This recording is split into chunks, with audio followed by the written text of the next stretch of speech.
کچھ لوگوں کی عادت ہوتی ہے کہ وہ بہت زیادہ چیخ چیخ کے بولتے ہیں اور بلند آوازی سے گفتگو کرتے ہیں. یہ عادت بچپن سے انسان کے اندر پیدا ہو جاتی ہے، پھر آہستہ آہستہ آہستہ آہستہ یہ زندگی کا حصہ بن جاتی ہے. پھر وہ اپنے آپ کو روکنا بھی چاہے تو روک نہیں سکتے. اس لیے بچوں کو اس سے منع کر دینا چاہیے کہ وہ چیخ کر نہ بولیں، چلا کر نہ بولیں، درمیانی آواز سے گفتگو کریں. تو کہا اپنی آواز کو پست رکھو. اور یہ ممبر و محراب کے مالکوں کو بھی خاص طور پہ اس بات کا بہت خیال رکھنا چاہیے کہ ان کی آواز لوگوں کے کانوں پر بوجھ نہ بنے. آج کل تو یہ ساؤنڈ سسٹم لگے ہوئے ہیں، اور پھر ماشاءاللہ کچھ لوگ تو یہ ایکو کا بھی ضرورت سے زیادہ استعمال کرتے ہیں. سنجیدگی کے ساتھ، متانت کے ساتھ بات کرنا، سنجیدگی اور متانت کے ساتھ بات کو سننا، یہ شریعت کے آداب ہیں.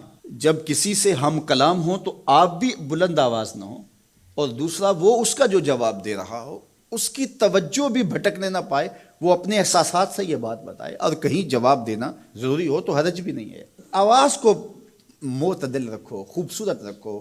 تو جس طرح بولنے کے آداب ہے اس طرح سننے کے بھی آداب ہے.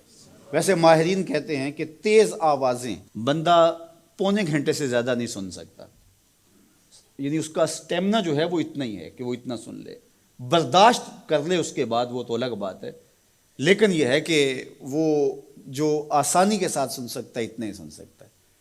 تو اس لیے یہ جو لیکچر بھی ہوتے ہیں جو دنیا کی بڑی یونیورسٹی ہیں وہاں بھی انہوں نے لاکھوں روپے دے کر کے دنیا کے ماہرین بلائے ہوتے ہیں مختلف مضامین پر، لیکن پیریڈ کا دورانیہ یہ نہیں ہوتا وہ 3 گھنٹے کا لیکچر دے رہے ہوں.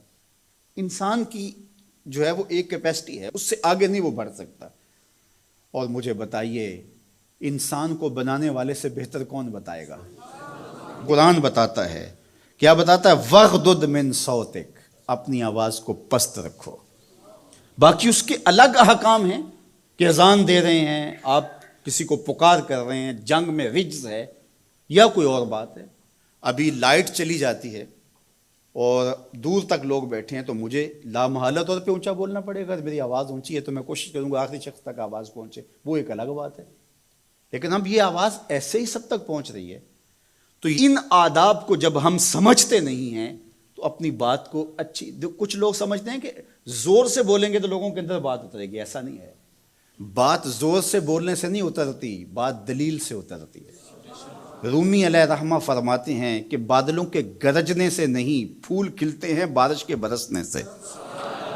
تو بارش برسے گی تو پھر پھول کھلیں گے، بلکہ وہ جتنی آہستہ آہستہ برسے گی اتنی ہی جذب ہوتی چلی جائے گی. سہج پکے سو میٹھا ہو. اس لیے اپنے لہجوں کو خوبصورت بھی بنائیے، اپنے لفظوں کا انتخاب بھی اچھا کیے، اور اپنی آواز کو پست بھی رکھیے. لوگوں کے کانوں پر آپ کی آواز بوجھ نہ ہو.